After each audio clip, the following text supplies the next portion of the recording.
S G family ಲಾಗಿಗೆ ಎಲ್ಲರಿಗೂ ಸ್ವಾಗತ. ಇವತ್ತು ನಾನು ಒಂದು ಶೀತಕ್ಕೆ ಆಗುವಂದರೆ ಅಲರ್ಜಿ ಶೀತ ಮತ್ತು ಎದೆಯಲ್ಲಿ ಕಟ್ಟಿದ ಕಫ ಮತ್ತು ಇಲ್ಲಿ ನಮಗೆ ಏನಾದರೂ ಒಂದು ಈಗ ಏನಾದರೂ ನಾವು ಕೆಲಸ ಮಾಡಿದರೆ ಧೂಳಿಗೆ ಅಲರ್ಜಿ ಆಗ್ತಾ ಇರ್ತದೆ, ಕೆಲವರಿಗೆ ಮೂಗಲ್ಲಿ ಇಳಿತಾ ಇರ್ತದೆ. ಅಂಥವರಿಗೆ ಒಂದು ನಾನು ಕಷಾಯ ಮಾಡ್ತಾ ಇದ್ದೇನೆ. ನಮಗೆ ಇದು ತುಂಬ ಉಪಯೋಗ ಆಗಿದೆ, ಹಾಗೆ ನಿಮಗೂ ಸಹ ಇದೊಂದು ಉಪಯೋಗ ಆಗಲಿ ಅಂತೇಳಿ ನಾನು ಬ್ಲಾಗ್ ಮಾಡ್ತಾ ಇದ್ದೇನೆ. ಇದನ್ನು ಹೇಗೆ ಮಾಡುವುದಂತೇಳಿ ನೋಡ್ಕೊಂಡು ಬರುವ. ನೋಡಿ ಕಷಾಯಕ್ಕೆ ಏನೆಲ್ಲ ಹಾಕ್ತೇನೆ ಅಂತೇಳಿ. ಇದು ಅಮೃತ ಬಳ್ಳಿ, ಅದರದೊಂದು 2 ಎಳೆ, ಮತ್ತು ಇದು ಕೇಪುಲ್ ಅಂತ ಹೇಳ್ತಾರೆ, ಕೇಪುಲ್ ಅದರದ್ದೊಂದು ಕೊಡಿ ಇದು, ಮತ್ತು ನೆಲನೆಲ್ಲಿ ಈ ಥರ ಇರ್ತದೆ ನೋಡಿ.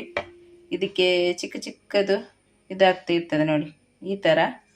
ಮತ್ತು ಇದು ತುಂಬೆ ಗಿಡ, ಅದರದ್ದು ಕೊಡಿ ಹಾಕ್ತಾ ಇದ್ದೇನೆ. ಮತ್ತು ಸಂಬಾರ ಬಳ್ಳಿ ಇದೊಂದು ನೋಡಿ. ಮತ್ತು ಇದು ತುಳಸಿ ಕಫ ಎಲ್ಲ ನೀರು ಮಾಡಲಿಕ್ಕೆ ತುಂಬ ಒಳ್ಳೆಯದು. ಇಷ್ಟು ತುಳಸಿ ಹಾಕ್ತಾ ಇದ್ದೇನೆ.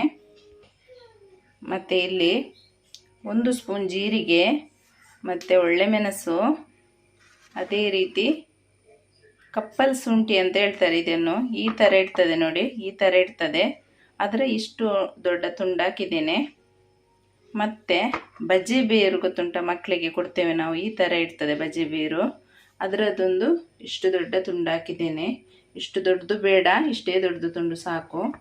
ಮತ್ತು ನೆಕ್ಸ್ಟ್ ಇಪ್ಪಲಿ ಇಲ್ಲ, ನಾನು ಕಟ್ ಮಾಡಿದ್ದು ಸ್ವಲ್ಪ 2 ಇತ್ತು, ಒಂದು 3 ಹಾಕಿದ್ರು ಒಳ್ಳೆಯದು.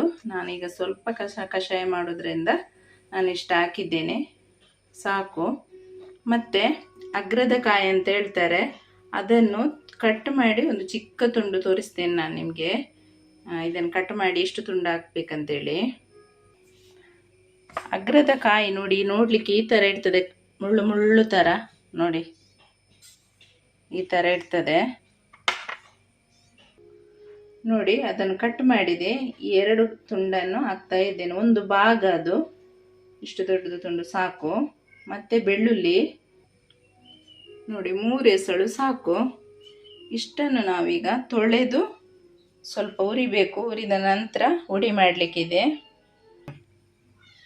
ನೋಡಿ. ಇದನ್ನು ಚೆಂದ ಮಾಡಿ ತೊಳೆದು ಹುರಿತಾ ಇದ್ದೇನೆ. ಉರಿದು ಯಾಕಂತ ಹೇಳಿದರೆ ಸ್ವಲ್ಪ ನೀರಿನ ಪಸೆ ಹೋಗಲಿ, ಚೆಂದ ಮಾಡಿ ಹುಡಿ ಆಗ್ತದೆ, ಅದಕ್ಕೋಸ್ಕರ ಹುರಿತಾ ಇದ್ದೇನೆ. ಇದೊಂದು ಸ್ವಲ್ಪ ಉರಿದಾದ ನಂತರ ಹುಡಿ ಮಾಡುವ ನೋಡಿ. ಇಷ್ಟು ಹುಡಿ ಇದ್ದರೆ ಸಾಕು. ಇದಕ್ಕೆ ಅಳತೆಯಲ್ಲಿ ನೀರು ಹಾಕಬೇಕೀಗ ನೋಡಿ. ಇಷ್ಟು ದೊಡ್ಡ ಗ್ಲಾಸಲ್ಲಿ ನಾನು ಒಂದು 3 ಗ್ಲಾಸು ನೀರು ಹಾಕ್ತಾ ಇದ್ದೇನೆ. ಅದು ಕುದಿದು ಒಂದು 2 ಗ್ಲಾಸ್ ಆಗುವ ತನಕ ಕುದಿದ್ರೆ ಸಾಕು. 2 ಗ್ಲಾಸ್ ಎಷ್ಟು ಬರ್ತದೆ ಅಂತೇಳಿ ಗೊತ್ತಾಗ್ತದೆ ನಮಗೆ ಕುದಿಯುವುದು. ನೋಡಿ ಇಷ್ಟಕ್ಕೆ ಬಂದರೆ 2 ಗ್ಲಾಸ್ ಆಯಿತು ನೋಡಿ. ಅಷ್ಟು ಕುದಿಬೇಕದು. ಕುದಿಯೋದ್ರಿಂದ ಅದರದ್ದೆಲ್ಲ ರಸ ಚೆಂದ ಬಿಡ್ತದೆ, ಹಾಗೆ ಕುದಿಸ್ಬೇಕು ಅಂತೇಳಿ ಹೇಳೋದು. ಕುದಿಸಲಿಕ್ಕೆ ಇಡುವ ಈಗ ನೋಡಿ.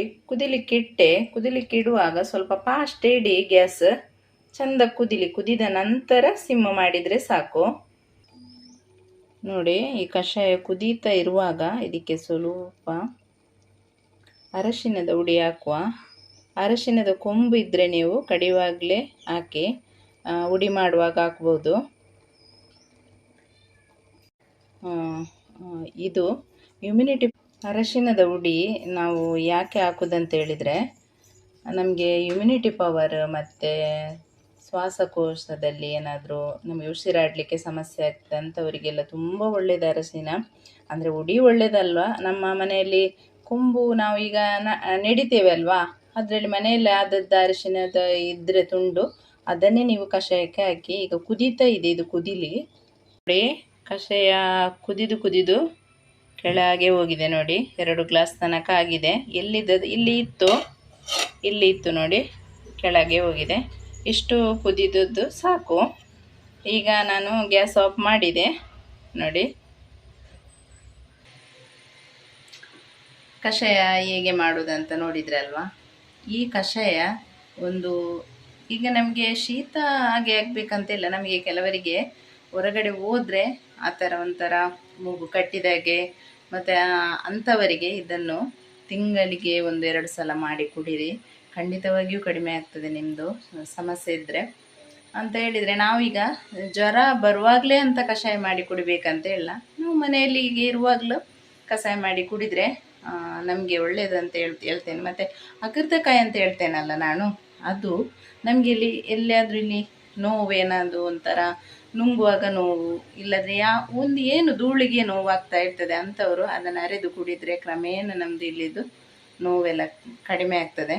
ಹಾಗೆ ಹೇಳ್ತಾ ಈ ಕಷಾಯ ಒಮ್ಮೆ ನೀವು ಸಹ ಮಾಡಿ ಕುಡಿಯೋದಕ್ಕೆ ತೊಡಬೇಡಿ ಅಂತ ಹೇಳ್ತಾ ಇವತ್ತಿನ ಈ ವಿಡಿಯೋ ಇಷ್ಟ ಆಗ್ಬೋದು ಅಂತ ಎಣಿಸ್ತೇನೆ.